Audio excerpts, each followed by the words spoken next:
Arena4d opacity and opacity options. Select desired point cloud, right click properties, scroll down until you see the opacity section here. Simple click turns the mode on.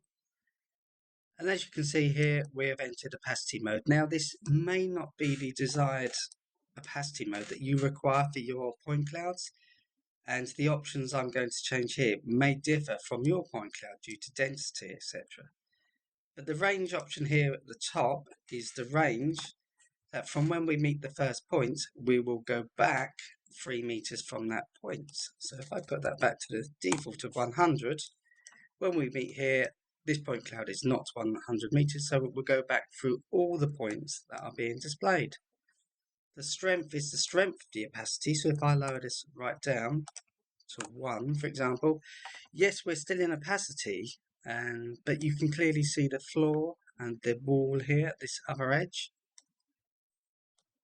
This may be the exact effect you require, so playing with these values will definitely help you achieve the desired effect. Saturation is from 0.5 to 5, so if I enter 0.5, we remove the highlighting of saturation on the points on the edges. So if I up this to 5, you can clearly see here where the points are being highlighted, but we're still in opacity. It may be the effect you require, but if it's not, change the values, get to the effect that you require, and they will differ from my values, but just experiment with that on your point clouds.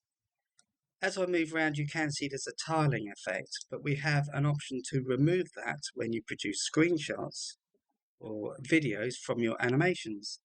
So under System Settings, Screenshot Settings, double click, and there's the option for all points. So when you produce a picture or a video from one of your animations, that tiling effect will be removed. By default, it is turned off.